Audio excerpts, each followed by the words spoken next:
Mesdames, Messieurs, Shalom, on est très content de retrouver le Rav Shmuel Uziel, Kol chaque mardi, grâce à Midrashek Yehuda Manito.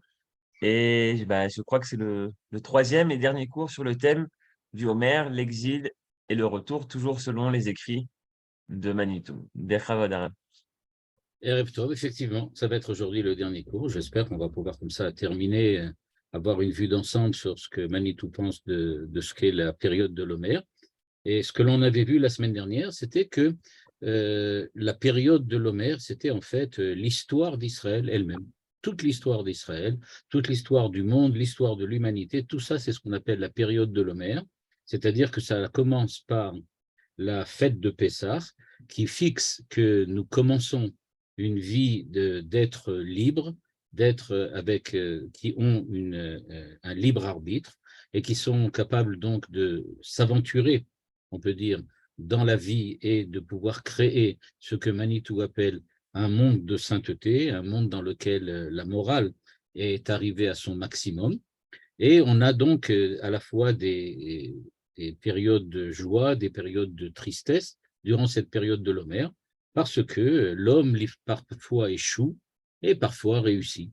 Et donc à chaque fois, on commémore dans cette période de différentes, on peut dire comme ça, de différents événements qui sont parfois bons, parfois moins bons. Et c'est comme ça qu'on va aller jusqu'à la fête de Shavuot, c'est-à-dire qu'on va pouvoir déboucher sur la période messianique. Manitou nous avait expliqué donc que le calendrier, c'était ce qu'on a vu la semaine dernière, le calendrier renaît, donc c'est-à-dire qu'on commence véritablement à voir de nouvelles fêtes qui s'introduisent dans cette période de l'Homère, parce que précisément, il y a eu des échecs et il y a eu des réussites. Et c'est celle-là dont il a parlé la semaine dernière et dont on va parler maintenant. Maintenant, après qu'il nous ait parlé donc de la période de l'exil, on va parler de l'époque du retour, c'est-à-dire la période qui maintenant, on peut dire, a commencé après la Shoah et qui nous indique que nous sommes maintenant sur une période ascendante dans laquelle nous nous approchons maintenant de la fête de Shavuot. Comme vous allez le voir dans le texte, le Manitou va donc nous parler de cette période d'aujourd'hui, il va nous expliquer maintenant pourquoi et comment chacune des fêtes qui ont été introduites. Quand je dis des fêtes, ce n'est pas seulement des fêtes, il y a aussi des commémorations, comme le Yom HaShoah ou le Yom HaZikaron des Chayalim. Donc, il va nous parler exactement de l'importance de ces jours et pourquoi et la signification qu'ils ont et qu'ils prennent à l'intérieur de la période de l'Homère. Et il va conclure donc en nous présentant ce qu'il pense être en fait l'avenir, ce qui va ensuite se produire par l'avenir. Aujourd'hui, l'étude, elle va se diviser en deux grandes parties. La première partie, ça va être en fait d'aller jusqu'au bout du texte de Manitou, et on va y aller doucement, mais sans non plus prendre trop de temps, parce qu'en fin de compte, on a vu, je ne vais pas dire l'essentiel, mais beaucoup de ce que Manitou va dire à la fin du texte, il revient sur ce qu'il a dit précédemment. Et dans une seconde partie, je vais essayer de montrer qu'en fait, on peut élargir ce que dit Manitou à quelque chose de beaucoup plus universel, parce que en fait, Manitou, on va le voir, fait allusion au fait que ce qu'il décrit au sujet d'Israël peut aussi être généralisé au niveau de l'ensemble de l'humanité. C'est ce que je vais essayer de faire dans la deuxième partie et que Manitou ne fait pas dans son texte. Je rappelle que l'essentiel de ces études, évidemment, pour vous tous, aussi comme pour moi, c'est évidemment le texte de Manitou. Ce que je dis moi ou ce que je dis pas moi, ça ne concerne que moi et ça, en fait, vous êtes là presque par hasard, quoi. C'est-à-dire que je dis ce que je dis, mais vous n'êtes pas obligé de le retenir, ni même obligé d'être d'accord. Ce qui est véritablement important, c'est le texte de Manitou, parce qu'en fait, ce que je pense, moi, ça n'a pas une importance capitale.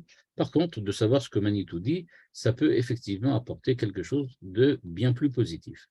Donc, on va voir qu'est-ce que dit le texte de Manitou lui-même, d'abord, dans un premier temps, puis ensuite, je dirai ce que je pense, moi, mais en élargissant ce que dit Manitou. Donc, voilà ce que dit Manitou. C'est la fin du texte. Et dans ce passage, maintenant qu'il appelle l'Homère du retour, il va évidemment nous parler de ce qui se passe aujourd'hui avec le retour sur la terre d'Israël. Donc, on va le lire, c'est très simple, vous allez voir. Tout se passe donc comme si nous vivions aujourd'hui l'achèvement du temps de l'exil. Oui, puisqu'effectivement, nous sommes venus dans cette période qui est la période, donc la fin de la période de l'Homère, on peut le dire de cette façon-là. C'est la fin de la période de l'Homère. Nous allons arriver à Shavuot maintenant. Eh bien, nous dit-il, nous vivons l'achèvement du temps de l'exil, puisque des événements analogues à ceux du temps de la sortie d'Égypte se reproduisent pour Israël.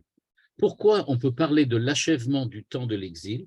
Parce que nous avons la chance aujourd'hui de revivre au présent ce que Manitou nous a décrit du temps de la sortie d'Égypte, de la traversée du désert et de l'entrée en terre d'Israël. Et donc, nous dit-il, il faut bien voir le parallèle qu'il y a entre les événements décrits par la Torah et les événements que nous vivons aujourd'hui. Ne peut pas être ce parallèle le fruit d'un hasard. Ça ne peut pas être dû simplement à de la chance ou simplement un regard particulier qu'on pourrait avoir sur le présent. Pas du tout. Il s'agit véritablement de quelque chose qui nous indique que nous sommes entrés dans une étape nouvelle, on peut dire comme ça, dans une nouvelle phase. Et nous dit Manitou, le fait même qu'aujourd'hui, la sortie d'Égypte, parallèle avec la sortie des enfants d'Israël vers la terre d'Israël. Donc, nous, aujourd'hui, nous sommes sortis de l'Europe et des États-Unis, de là où nous venons, pour nous diriger vers la terre d'Israël. Nous reconstruisons donc la terre d'Israël. Tout cela, c'est effectivement parallèle à ce qui s'est passé avec la sortie d'Égypte, la traversée du désert et l'arrivée en terre d'Israël. Toutefois, Manitou, vous allez le voir maintenant, nous parle de quelque chose qui est plutôt du ressort de la sociologie. Et c'est un peu étonnant, parce qu'on n'est pas habitué chez Manitou à avoir brusquement un cours de sociologie, comme on va le voir maintenant. Il dit, deux faits principaux nous semblent devoir être notés. Premièrement, dit-il, d'une part, l'accélération et la condensation des événements. C'est-à-dire que l'accélération dont on parle ici, c'est qu'en quelques années, on est passé des pogroms à la Shoah, à la création de l'État, au retour aux différentes guerres de l'État d'Israël, à la reconquête de Yerushalayim, à la reconquête du Golan, à la reconquête de Hebron, à la reconquête du Yehuda Shomron, etc., etc., et de tout ce qui se passe à l'ONU. On voit brusquement, on peut dire comme ça, un nombre incalculable d'événements qui brusquement apparaissent dans l'histoire d'Israël, comme si on avait, comme dit Manitou ici, condensé des événements qu'on n'a pas vus pendant 2000 ans, on les voit maintenant à peine en quelques dizaines d'années. Donc, il dit d'une part l'accélération et la condensation des événements. Vous avez remarqué que j'ai écrit le mot accélération en caractère gras, parce que ça va revenir encore. On va en parler justement dans la seconde partie de cette étude. D'autre part, dit-il, un travail de mutation de l'identité juive. C'est-à-dire qu'il y a une véritable transformation essentielle de l'être juif. Vous avez remarqué que Manitou n'a pas parlé d'identité hébraïque, mais d'identité juive, et ce n'est pas pour rien. Manitou veut dire ici qu'il s'agit d'une mutation de l'identité juive vers l'identité hébraïque. On est en train de changer. Nous sommes en train de changer. L'identité d'Israël est en train de changer. Donc, dit-il, il y a un travail de mutation, c'est-à-dire il y a un véritable ouvrage. Il ne s'agit pas de quelque chose qui se fait simplement par une décision, j'aurais pu dire presque arbitraire, qui s'est prise une fois comme ça. Ah, je décide, ça y est, maintenant, ça y est, je suis devenu un Hébreu. C'est pas ça. Il y a un véritable travail. Il va falloir penser, réfléchir. Culturellement, il va falloir investir énormément d'efforts et beaucoup de grincements de dents aussi. On est dans la période de l'Homère encore. Il y a des échecs et il y a des réussites. Il y a des choses qui vont marcher, d'autres qui ne vont pas. Donc, il dit il y a tout un travail. Donc, d'une part, les événements vont extrêmement rapidement. D'autre part, il y a un véritable travail de mutation. Et il nous explique que depuis 20 ans à peine, on est en 1970 par rapport à 48, donc il dit, depuis 20 ans à peine, réalise l'aboutissement d'une longue et patiente gestation qui durait depuis 2 millénaires. Ah bon? Patiente gestation 2 millénaires. On a surtout l'impression que c'est une autre période. Mais pour Manitou, il nous dit, faites attention, ça a déjà commencé depuis 2000 ans, mais rien n'a bougé. Tout est resté identique à lui-même. Et puis brusquement, travail de mutation, accélération, tout démarre. En fait, on peut dire que si on regarde l'histoire juive durant 2000 ans, bon, il y a eu beaucoup de problèmes, il y a eu beaucoup de réussites, mais grosso modo, c'est plus ou moins pareil. Brusquement, tout prend une nouvelle dimension, tout prend ce qu'il appelle ici une mutation, quelque chose de nouveau, et, nous dit-il, et il va falloir maintenant essayer de comprendre pourquoi et comment. Comme au temps de l'Égypte dont parle la Bible, ligne 10, notre génération a vécu en premier lieu une accélération des événements, c'est-à-dire la souffrance juive et la persécution n'avaient jamais cessé durant les siècles de ce présent exil. Atténuée ici, elle reprenait ailleurs, et tous les pays de civilisation en étaient successivement le théâtre. Or, exactement comme le relate le début du livre de l'Exode, c'est au moment de la fin qu'elle atteint son paroxysme. Évidemment, il parle de la Shoah. Le Midrash a souvent comparé la sortie d'Égypte à un accouchement.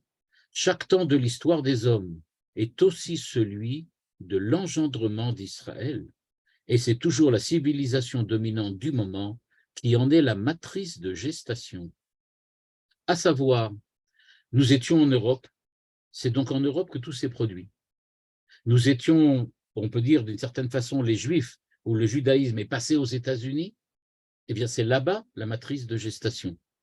C'est-à-dire que la civilisation dominante, qui est maintenant la civilisation occidentale américaine, eh bien, dit-il, c'est elle qui est la matrice de gestation de cette nouvelle identité. Vous l'avez remarqué, l'histoire des hommes, l'engendrement d'Israël. Manitou le dit ici en une seule petite phrase, il y a un parallèle entre ce qui se passe chez les hommes globalement et chez Israël au niveau de son engendrement. On n'est pas en dehors de l'histoire humaine, on n'est pas non plus contre l'histoire humaine. Ce qui se passe en Israël, c'est ce qui se passe chez les hommes globalement. L'histoire des hommes, c'est celle de l'engendrement d'Israël. Donc il faut savoir qu'il y a un parallèle, et pas seulement un parallèle, il y a une espèce de causalité entre les deux. Ce qui se passe chez les hommes fait que Israël est engendré, et inversement, quand Israël rentre dans une période de mutation et d'engendrement, il va se produire chez les hommes globalement dans l'histoire des événements tout à fait nouveaux.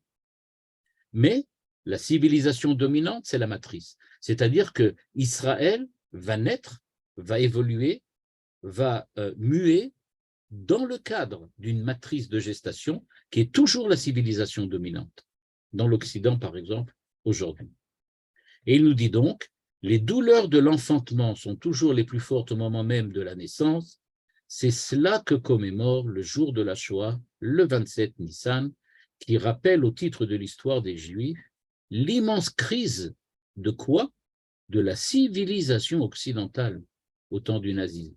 C'est-à-dire ce qui se passe chez les Juifs, dans l'histoire des Juifs, en fait, ça, c'est le reflet de ce qui s'est passé dans la civilisation occidentale au temps du nazisme. Il y a eu une crise qu'il appelle immense ici, dans le monde occidental. Ça a pu permettre l'émergement d'une civilisation comme celle du nazisme. Eh bien, il faut savoir que ça, c'est quelque chose que nous commémorons le 27 Nissan, le jour de la Shoah. Nous avons subi ce qui s'est produit dans la civilisation occidentale. Donc, nous dit-il, il faut bien voir pourquoi le jour de la Shoah est venu, on peut dire comme ça, s'insérer dans la période de l'Homère, parce que, eh bien, le jour de la Shoah, nous commémorons le fait que nous sommes arrivés à une période d'engendrement, c'est-à-dire à un moment dans lequel Israël doit maintenant naître à nouveau, renaître. Ce sont les douleurs de l'enfantement dont parle ici Manitou. Il y a un accouchement qui a lieu, cet accouchement a lieu à cette période-là, c'est ça que nous commémorons dans le jour de la Shoah. Et c'est pour cela qu'il se trouve bien évidemment dans la période de l'Homère. Donc ça, c'est le premier temps. L'histoire des hommes, l'engendrement d'Israël. Nous sommes engendrés, il y a un accouchement, il y a une naissance. Cette naissance, cet accouchement, c'est le 27 Nissan, le jour de la Shoah. Le second parallèle qui s'impose à nous, dit Manitou, est d'autant plus évident. Le temps de la sortie d'Égypte a été pour Israël celui d'une mutation où un ensemble de familles et des tribus issues des patriarches se constituent en nation sous la conduite de Moshe Rabbeinu. C'est-à-dire, la Shoah, c'est l'accouchement, les douleurs de l'accouchement, les douleurs de l'enfantement. C'est-à-dire pas quelque chose de spécialement joyeux, on ne peut certainement pas le voir comme ça, mais en tout cas, ce que l'on peut voir, c'est, dit-il, la crise immense de la civilisation occidentale. Il a fallu une crise immense pour que ça crée l'horreur de la Shoah. Et donc, le 27 Nissan. Tout de suite après, qu'est-ce que nous fêtons? Le 5 Iyar, Yom HaAtzmaut. Parce que, de la même manière que les enfants d'Israël ont subi quelque chose qui rappelle la Shoah quand ils étaient en Égypte, je rappelle l'histoire des enfants qui ont été assassinés, et je rappelle aussi l'histoire qu'on prenait les hommes et qu'on les transformait en pierre, d'après le Midrash. C'est-à-dire que véritablement, il y avait une espèce d'horreur en Égypte aussi, et nombre de commentateurs modernes, notamment, repèrent de façon claire quelque chose dans la description de ce qui se passe en Égypte qui rappelle la Shoah. Et pour ceux qui veulent véritablement en avoir une description peut-être la plus profonde, c'est d'aller voir le commentaire du Rav Shimshon Raphaël Hirsch qui décrit la politique de discrimination raciale de l'Égypte de la même façon que celle qui a été mise en place par la suite par le nazisme, alors qu'il n'a pas connu le nazisme. Il est mort bien avant. C'est-à-dire qu'il a déjà repéré dans le texte même de la Torah comment les Égyptiens ont mis une politique raciale qui était exactement celle que les Allemands ont mis en place dans la période nazie. Et tout ça sans le voir, simplement à partir du texte de la Torah. C'est-à-dire que comme Manitou, lui aussi repère bien dans l'Égypte de l'époque quelque chose qui est, on peut dire, un reflet de ce que le nazisme est devenu à l'époque de la civilisation occidentale. Puis nous dit-il, cette Shoah s'est ensuite transformée et nous avons des familles, des tribus qui deviennent une nation. On sait que le premier homme à parler de Am Béné Israël, de parler des enfants d'Israël comme peuple, comme nation, c'est-à-dire comme entité politique, géopolitique, ethnopolitique, eh bien le premier qui en parle, c'est le pharaon. Il parle des Am Béné Israël. C'est lui qui définit le Israël comme un peuple. Jusqu'à présent, quand on avait lu le livre de Bereshit, ce n'était pas un peuple, c'était des familles, c'était des tribus, mais on ne parlait pas de peuple. Le premier qui en parle, c'est bien Pharaon, et c'est en Égypte. Donc, nous dit-il, le second événement que nous commémorons durant cette période de l'Homère, c'est donc le passage maintenant à Yom HaAtzmaut, c'est-à-dire la création d'un État. En effet, ligne 26, la proclamation en soi extraordinaire d'un État juif autonome et indépendant 2000 ans après la destruction du deuxième royaume de Judée est un événement de l'ordre, pardon, je pense, de celui, je ne pense pas de désordre, mais de l'ordre, je ne sais pas pourquoi le mot est écrit comme ça, d'un événement de l'ordre de celui que la Bible nous raconte au moment de la sortie d'Égypte. En ce sens que c'est la première fois dans l'histoire depuis la destruction du Temple que l'identité d'Israël sort d'une clandestinité individuelle, où elle se trouvait au niveau d'une échelle privée de conscience individuelle et devient une entité collective, reconnue ou contestée, mais en tout cas se définissant au niveau d'une nation, ce qui n'avait plus été le cas depuis 20 siècles. Et donc, nous dit Manitou, on s'est transformé comme les familles de Yaakov en Égypte. La famille de Yaakov en Égypte était en fait une famille structurée autour d'un père, avec des enfants, des tribus, des familles, et nous sommes devenus maintenant un peuple, c'est-à-dire, nous dit-il, une entité politique qui a sa place parmi les autres nations. Et donc, nous sommes sortis, comme il appelle ça, de la clandestinité, nous sommes donc sortis j'aurais pu dire, du silence d'Israël pour avoir enfin une voix parmi les nations. Nous pouvons maintenant parler d'égal à égal avec les autres nations.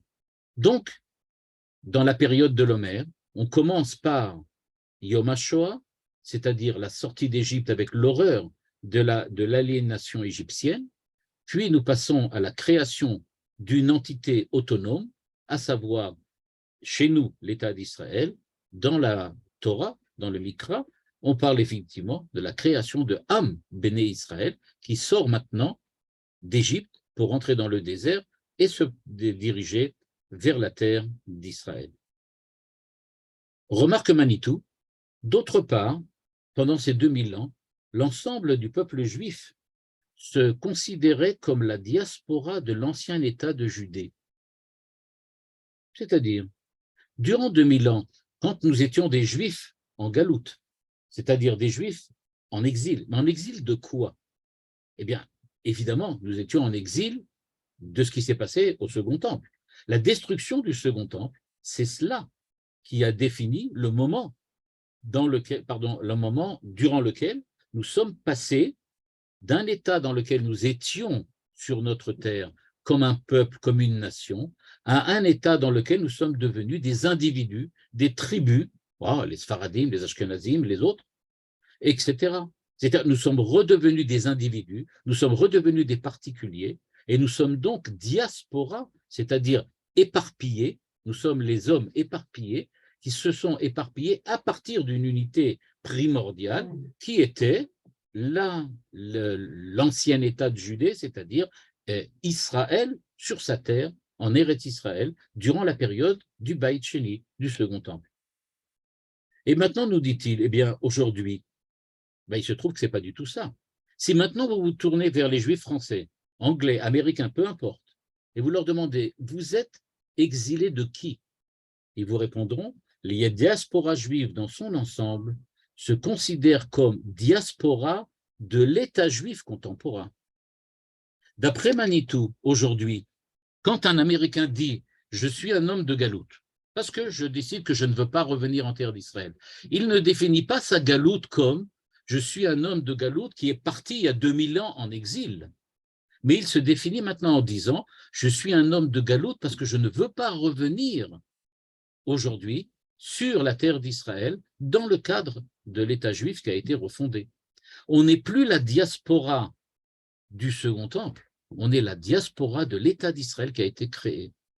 Et alors, Manitou, d'en conclure, on comprend bien qu'une telle mutation qui concerne une identité collective porte avec elle l'occasion de nombreuses crises de conscience à l'échelle individuelle, et il est normal qu'il en soit ainsi. C'est-à-dire que maintenant qu'on n'est plus les Juifs exilés du Second Temple, mais que nous sommes maintenant la diaspora de l'État d'Israël, il faut à chaque fois se resituer par rapport à l'État d'Israël. Un Juif, quel qu'il soit, religieux ou pas, orthodoxe ou pas, peu importe, quand maintenant il doit se définir, je ne connais pas, peut-être que vous en connaissez, ça serait intéressant de le voir, mais il me semble qu'aucun Juif aujourd'hui dans le monde ne se considère comme parti en exil il y a 2000 ans. Il est maintenant un Juif qui décide de rester en dehors de l'État d'Israël. C'est comme ça qu'il se définit. Eh bien, nous dit Manitou, c'est ça ce que l'on appelle le travail de l'identité juive, le travail pour restaurer l'identité juive, le travail de mutation de l'identité juive. Maintenant, nous ne nous définissons plus du tout comme des Judéens partis et qui sont revenus. Ce n'est pas du tout ça. Nous nous définissons comme Israël sur sa terre, c'est-à-dire, j'aurais pu dire, Israël au naturel. Nous sommes Israël. Et donc les autres qui ne le sont pas, ils sont quand même Israël, oui, ils font partie du peuple d'Israël, mais ils en sont la diaspora, c'est-à-dire des gens, des hommes, des Juifs, des Hébreux peut-être, qui ont décidé de ne pas être maintenant, de ne pas vivre une identité collective avec l'État d'Israël, pour des raisons qui sont légitimes certainement. En tout cas, nous dit Manitou, il est certainement clair maintenant que les crises de conscience à l'échelle individuelle, c'est-à-dire le fait que maintenant des hommes doivent se définir aujourd'hui en tant que juifs, c'est toujours en rapport, en relation avec l'État d'Israël. Tu es juif, mais si tu habites la Galoute, si tu habites la France ou l'Angleterre, comme la plupart de ceux que je connais, en tout cas moi personnellement en France, quand on en parle, ils disent toujours « je suis juif en France, mais j'ai bien l'intention de revenir ». C'est-à-dire je me définis comme lié, en relation, en rapport avec l'État d'Israël. Donc Manitou nous dit, c'est clair, ça va provoquer des crises de conscience, à savoir, dois-je revenir ou pas? Est-ce que je dois abandonner la carrière que j'ai eue ou pas? Ou peut-être que non, en fait, il n'y a pas c'est pas encore la période, c'est pas encore le moment. Peut-être faut-il attendre d'autres événements. Ligne 8. Il est donc urgent d'éclairer les consciences individuelles sur la portée et l'objet des événements que nous vivons. Yom Yerushalayim, Yom HaAtzmaut, c'est ça, l'éclairage des consciences individuelles. Comment peut-on dire à quelqu'un que la vie juive actuellement en diaspora n'est qu'une vie juive que comme diaspora et qu'il n'y a pas de véritable réalité à la diaspora que comme diaspora de l'État d'Israël. Il dit ça, on le fait par l'intermédiaire des fêtes qui ont été précisément instaurées durant cette période de l'Omer. Et donc, c'est pour ça que dans la période de l'Omer, on va trouver Yom Ha'atzmaut et Yom Yerushalayim. C'est-à-dire, on dit, en fait, à l'ensemble du peuple juif, qu'il soit en Israël ou pas, on leur dit, regardez, nous sommes maintenant dans une période dans laquelle la période de l'Omer va bientôt se terminer. On va arriver à Shavuot, on va arriver au temps messianique. Ça y est, on a déjà, la diaspora est une diaspora de l'État, il faut maintenant se définir par rapport à l'État, et nous attendons qu'une véritable mutation s'opère. C'est-à-dire que les consciences individuelles prennent justement conscience qu'elles font partie d'un mouvement extrêmement large qui est celui du retour vers la terre d'Israël, d'où ce paragraphe que Manitou appelle l'Omer du retour. Il s'agit donc maintenant d'une période dans laquelle, jusqu'à présent, l'Omer était surtout, on l'avait vu, l'Agba Omer et la mort des enfants, une période de deuil, et la mort des Talmidim de Rabbi Akiva. Maintenant, on voit que ça a changé. Il y a maintenant de nouvelles choses à commémorer, notamment la création de l'État, le retour en 1967 à Yerushalayim. Donc, nous dit-il, il faut faire attention. Il est urgent d'éclairer les consciences individuelles sur la portée des événements que nous vivons. C'est cela le rôle de la création de Yom HaAtzmaut et Yom Yerushalayim. Ce Shabbat, j'ai eu l'occasion d'être à Bethel où j'ai entendu quelqu'un qui s'appelle le Rav Hagi, enfin pas Rav, un monsieur qui s'appelle Hagi Ben Artzi, qui nous a expliqué quelque chose de très intéressant. Il nous a dit, j'espère, dans un temps plus ou moins proche, qu'on ne va pas fêter seulement Yom Yerushalayim, mais qu'on va fêter Yom Hebron, et puis Yom Agolan, et Yom Haza. Et il dit, mais en fait, pendant la guerre des 6 jours, on n'a pas seulement libéré Yerushalayim, on a libéré tout Yehuda ve Shomron et tout Gaza à l'époque et le Golan.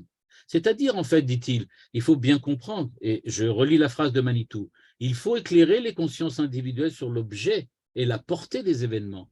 En fait, c'est 6 jours de suite qu'on devrait fêter, parce que chaque jour de la guerre des 6 jours, en fait, il y a eu, il nous a expliqué, à telle date, des véritables miracles. Et par exemple, il nous a raconté que la conquête de toute la région de Bethel, c'est-à-dire toute la région du nord de Yerushalayim, s'est faite, et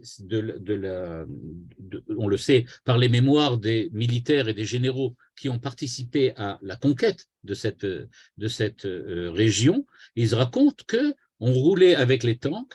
Il a dit, on n'a pratiquement pas tiré. Il a dit, on a tiré, c'est vrai, mais pratiquement pas. Il a dit, alors que durant la même unité qui a essayé de conquérir le nord de Yerushalayim et la vieille ville, se sont heurtés à une défense extrêmement, on peut dire, puissante et nourrie à l'époque de 1948, et qu'ils n'ont pas du tout réussi. Ça a été un échec total. Cette même unité raconte qu'ils se sont promenés et qu'ils ont conquéri toute la région, alors que quand ils roulaient, disait-il, on voyait des drapeaux blancs partout. Ils ont mis des drapeaux blancs partout. Et on roulait, on roulait, on roulait. Il a dit, en une journée, on a pris ce qu'on n'a pas réussi à prendre avec des centaines de morts la première fois en 1948. Le Hagi Ben Artzi nous a dit, moi j'ai une explication pourquoi ça s'est produit comme ça. Eh bien voilà, il a une explication. Donc, ce qui est important ici, c'est ce que dit Manitou. Manitou nous dit, il est urgent d'éclairer les consciences individuelles sur la portée et l'objet des événements que nous vivons. Je ne sais pas si vous avez l'occasion, je ne sais pas combien d'entre vous habitent Jérusalem ou Israël, combien sont encore pour toutes sortes de raisons en dehors de la terre d'Israël, mais il y a quelque chose d'impressionnant. Moi, en tout cas, personnellement, je dis quelque chose de personnel, une fois, je se permettre, quand je me balade à Yerushalayim avec ma femme, on se balade, je lui dis, regarde, tu te rends compte, mes grands-parents, mes arrière-grands-parents, mes arrière-arrière-grands-parents et les tiens auraient rêvé de pouvoir faire ce qu'on fait là. Et nous, on le fait ça sans aucun effort. On n'a rien à faire. Tout simplement, on se balade. On est à Jérusalem. Pendant des milliers d'années, les Juifs ont espéré pouvoir arriver à Jérusalem. Et nous, On vit ça comme ça, et des fois, on aime tellement Jérusalem qu'on est dans les bouchons pendant des heures. On peut rester des heures assis comme ça, à contempler les voitures devant et les voitures derrière. Elle dit, en fait, c'est ça. Il faut être conscient que c'est ça qu'on vit. On vit la possibilité, la capacité, on peut dire comme ça, la chance d'être dans une époque dans laquelle on est véritablement à Yerushalayim. C'est quelque chose d'exceptionnel. Nous dit Manitou, ligne 9, une telle mutation s'accompagne inévitablement d'un tri des options quant à la destinée personnelle.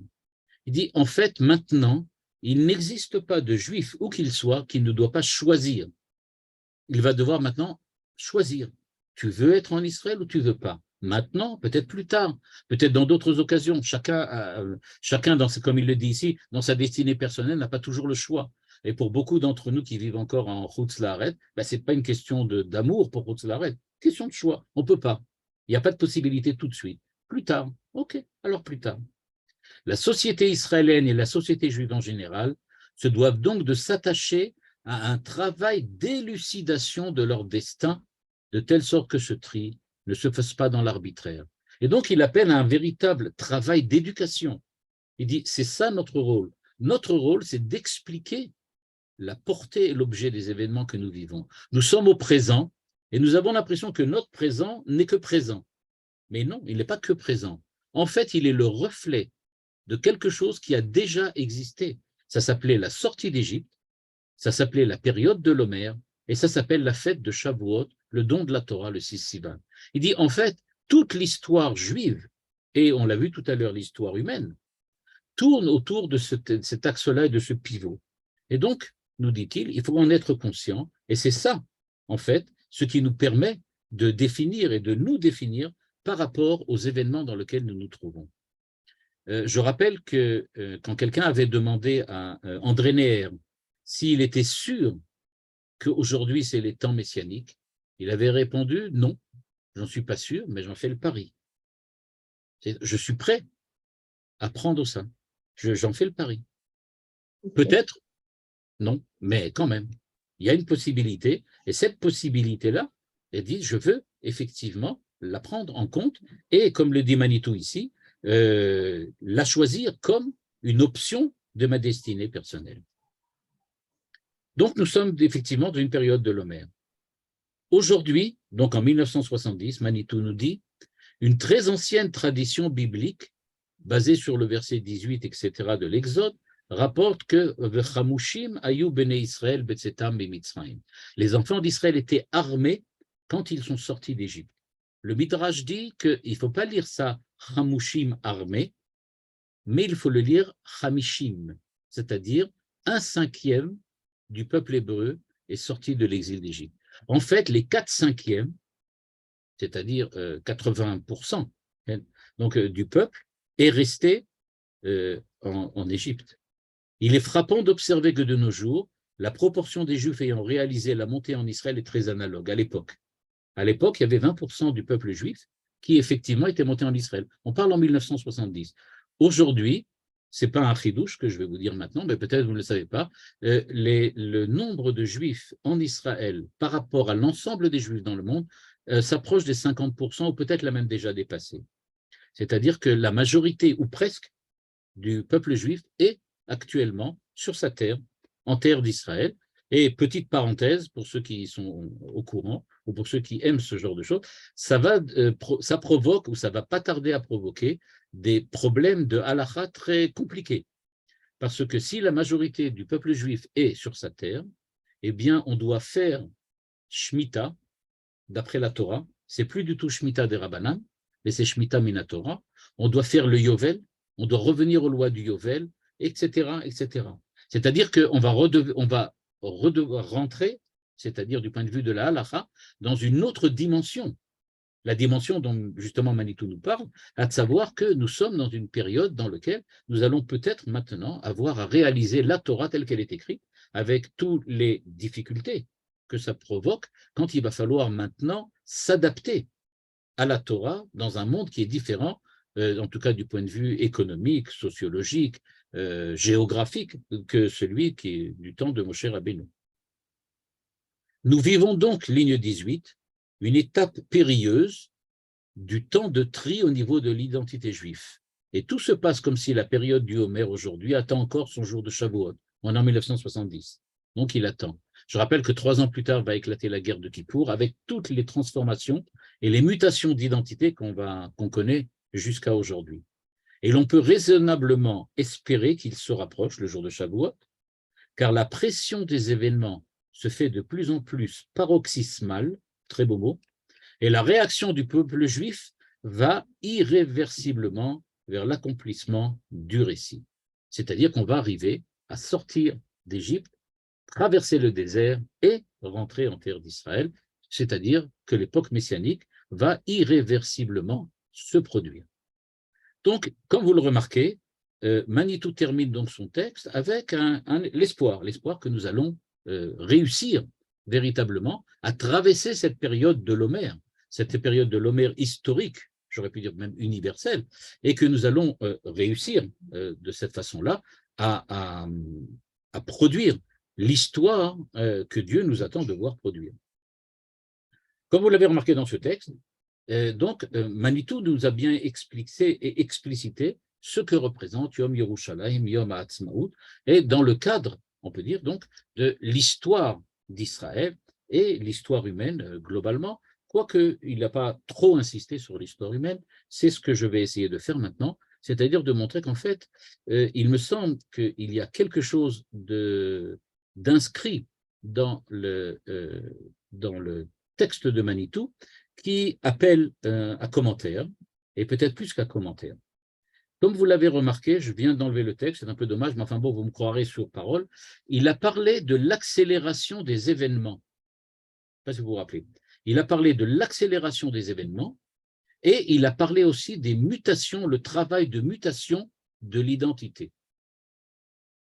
Eh bien, il se trouve que cette accélération dont il parle, il me semble, et on est en 1970, que Manitou a senti là quelque chose qui va apparaître beaucoup plus tard dans la culture occidentale, c'est-à-dire, je parle de ce qui va se passer en 2010. En 2010, il va se produire quelque chose de tout à fait nouveau. Un sociologue allemand du nom de Hartmut Rosa va mettre sur l'avant de la scène le concept qu'il appelle le concept d'accélération sociale. Il va parler de l'accélération sociale dans un livre très célèbre qui s'appelle Critique sociale du temps, l'accélération, donc l'accélération sociale, et il va en parler ensuite dans un deuxième ouvrage qui va paraître plus tard, je crois, il me semble, en 2016 ou en 2017, dans lequel il va parler de aliénation et accélération. Dans tout cas, évidemment, je ne vais pas essayer d'exposer maintenant tout ce qu'il a écrit dans son livre, sans compter qu'il y a évidemment des critiques. Il y a des critiques quelquefois très fermes contre ce qu'il dit dans son livre et contre la thèse qu'il présente. Mais pour nous, elle va être intéressante parce qu'elle va nous permettre de voir qu'en fait, Manitou touche sur un point extrêmement important. Le point que Manitou touche est que, a priori, il n'est pas explicité dans le texte, parce que pour lui, c'est évident, quoique pour nous, ça l'est beaucoup moins, c'est de quelle accélération parle-t-il? De quoi s'agit-il quand il dit l'accélération des événements? Et pourquoi, nécessairement, quand il y a accélération des événements, il y a automatiquement travail de mutation identitaire? Manitou présente ça comme une évidence. Il nous dit il y a 2 choses importantes. Il y a l'accélération et il y a la mutation. Oui, d'accord, mais où, quoi? De quelle accélération parle-t-on? Or, il faut savoir, pour tous ceux qui ont étudié un peu de physique déjà au lycée, ou ceux qui en ont fait leur métier par la suite, et qui ont donc fait des études de physique, ils savent qu'il existe une très très grande différence entre la vitesse et l'accélération. Je vais expliquer. Si on parle de l'accélération des événements, de quoi parle-t-on? Eh bien, visiblement, quand on parle d'accélération, je le disais, on ne parle pas de vitesse. Ce n'est pas que les événements vont vite. Je vais donner un exemple. Si je suis dans une voiture et que je roule à 50 km/h, ma vitesse est de 50 km/h. Si, pour des raisons ou pour une autre, je décide d'accélérer, ça veut dire que je change de vitesse. Que maintenant, ma vitesse va être plus 50, elle va être 80. Okay. Ce que l'on appelle l'accélération, c'est est-ce que le changement de vitesse a été rapide ou lent? C'est ce qu'on appelle l'accélération. C'est-à-dire que quand on va parler d'une accélération d'une voiture, c'est-à-dire est-elle capable de changer de vitesse rapidement ou pas?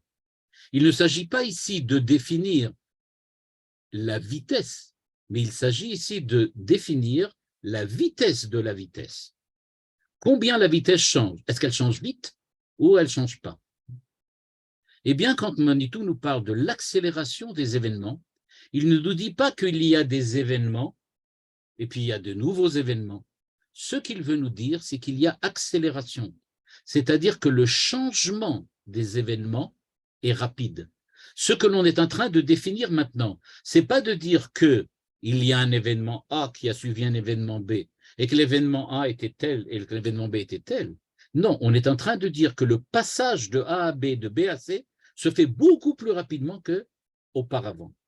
Et c'est précisément cela ce que l'on appelle aujourd'hui, et donc tout ce que je vais dire maintenant, c'est plus ou moins basé sur ce que dit Rosa, mais pas seulement. Et donc, c'est ce qu'on trouve donc dans cette analyse de l'accélération. Quand on parle de l'accélération, eh bien, il se trouve qu'aujourd'hui, notre société moderne est une société d'accélération. Ce qui est véritablement important, ce n'est pas la vitesse, c'est l'accélération. C'est-à-dire, ce n'est pas le fait qu'il y a des changements, mais c'est que le fait que les changements sont extrêmement rapides. Des changements, il y en a toujours eu. Je suppose que pour tous ceux d'entre nous qui, depuis maintenant, tournent sur cette terre depuis déjà un certain nombre d'années, on a vu des changements. Ben oui, on en a vu. Je vais prendre un exemple tout bête, la mode. On a vu comment la mode s'est transformée, comment les jupes se sont raccourcies ou rallongées, comment les pantalons se sont élargis ou rétrécis. On a vu tout ça.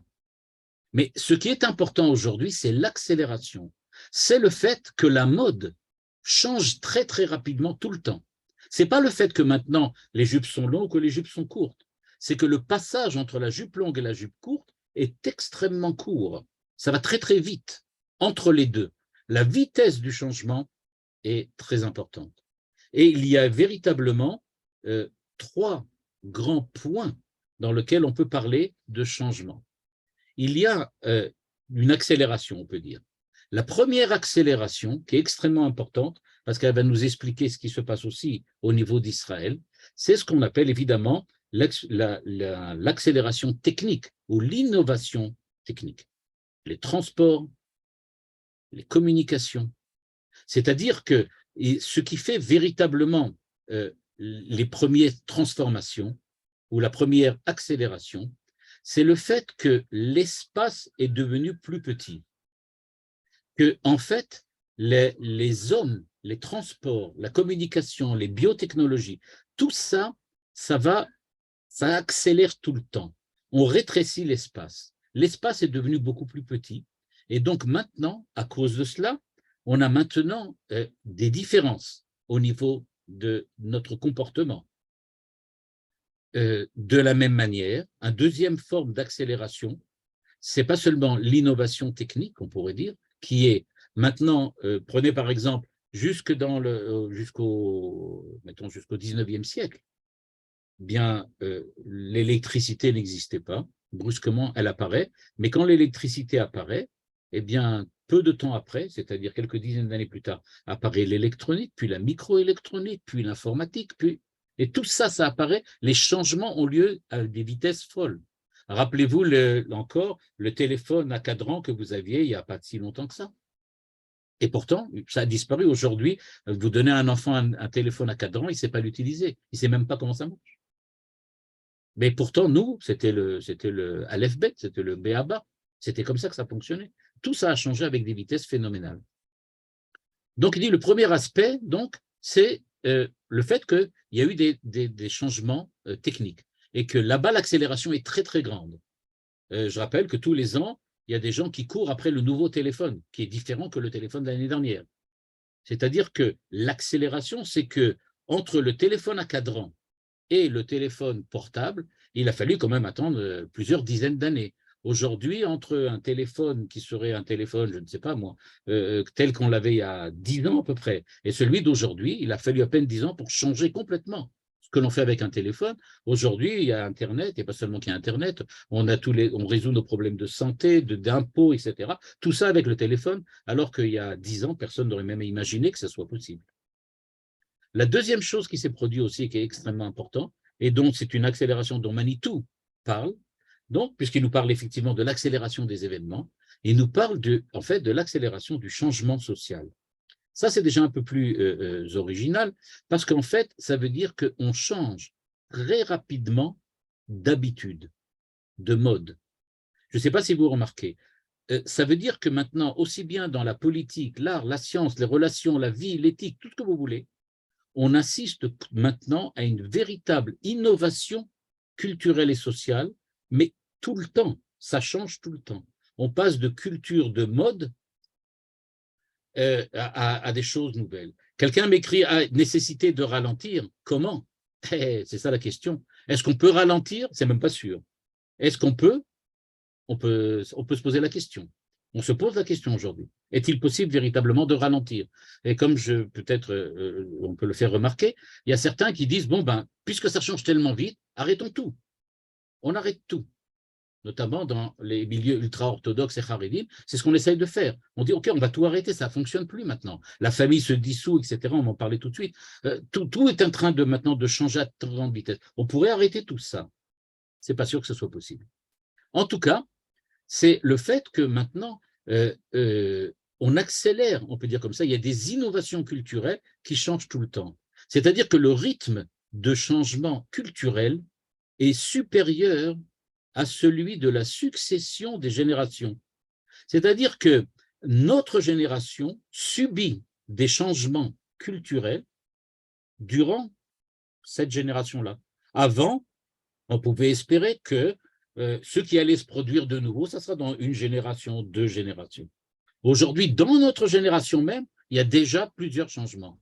Je rappelle quelque chose qui, on le sait maintenant, est véritablement quelque chose qui n'est pas, en tout cas, une chose tellement folle, puisqu'on est en train véritablement de le vivre, c'est que en quelques années, on peut dire en quelques années, on est passé par le mariage à la banalisation du divorce. On divorce comme on fait, comme ça, au Pax, dans lequel les gens vivent ensemble sans être mariés, et je n'en arrive pas encore au fait que maintenant on parle de couple homosexuel. On est passé à ça en combien de temps? En quelques dizaines d'années.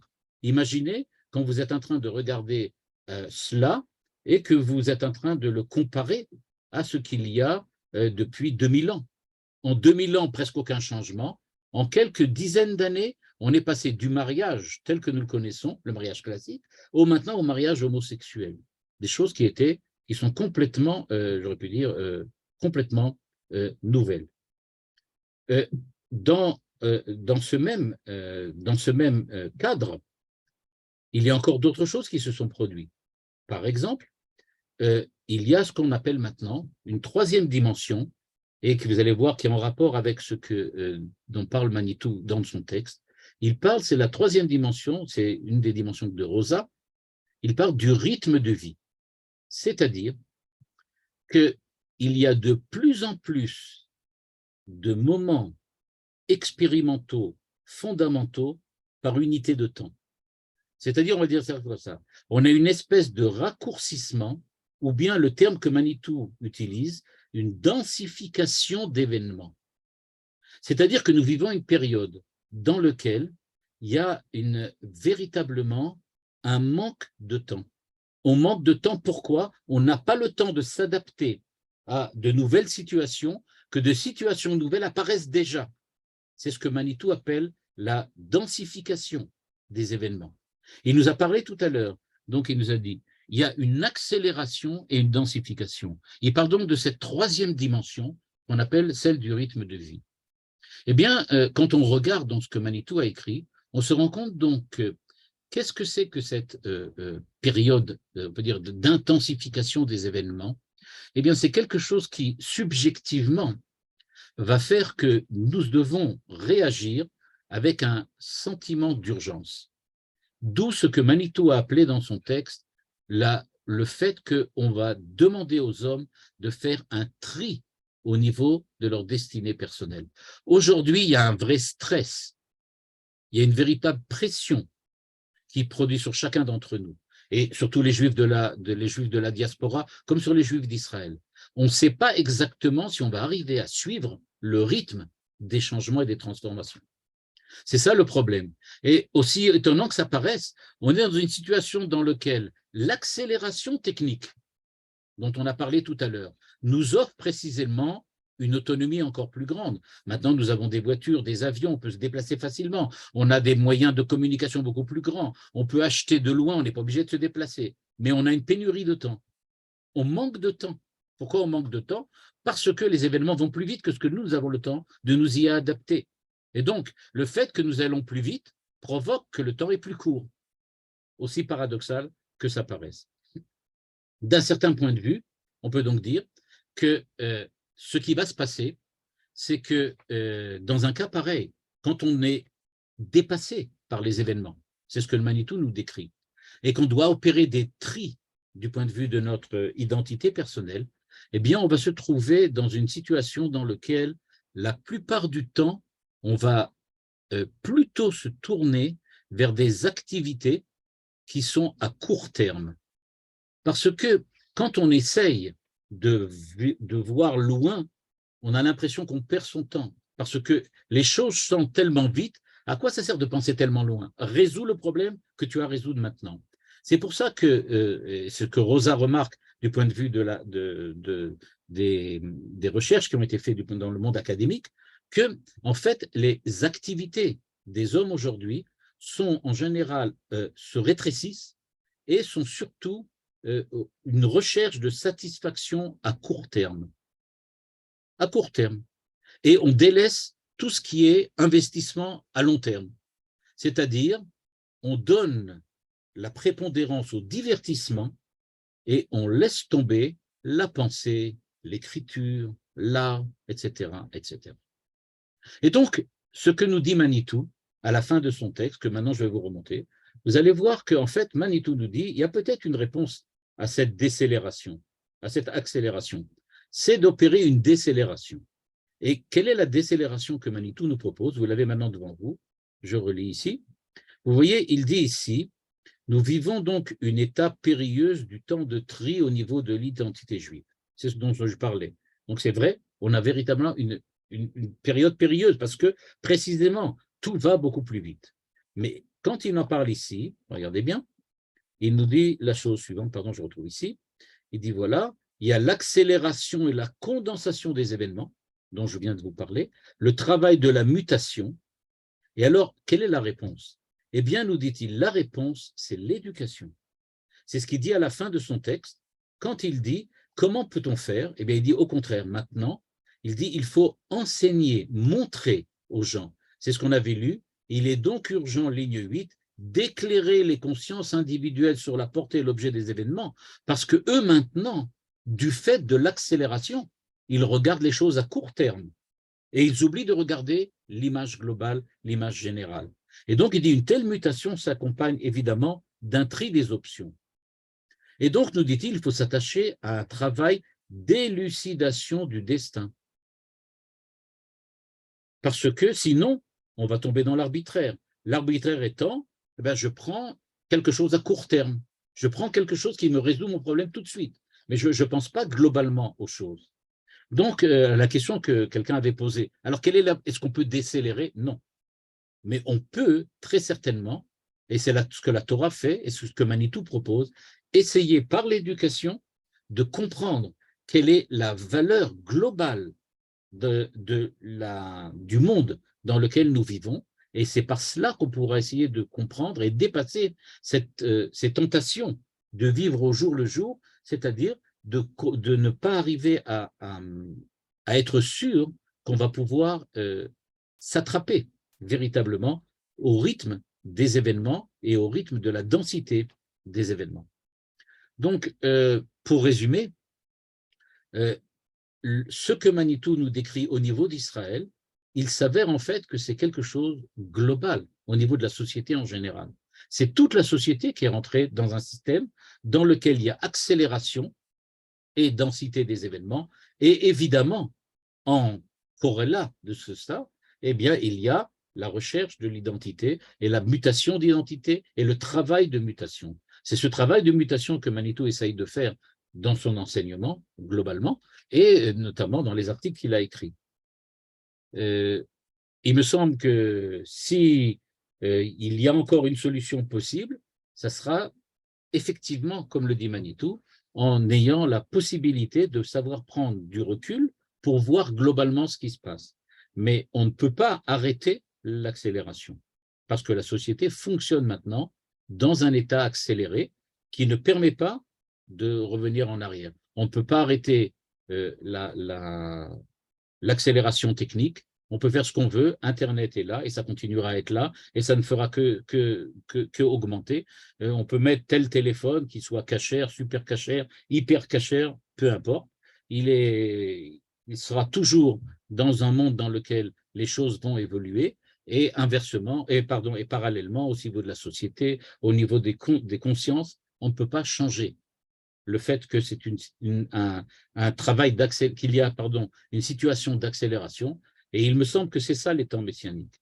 Les temps messianiques, ce sont précisément une période durant laquelle tout accélère. Pas seulement l'histoire d'Israël accélère, pas seulement la Géoula accélère, la rédemption accélère, mais l'histoire humaine accélère.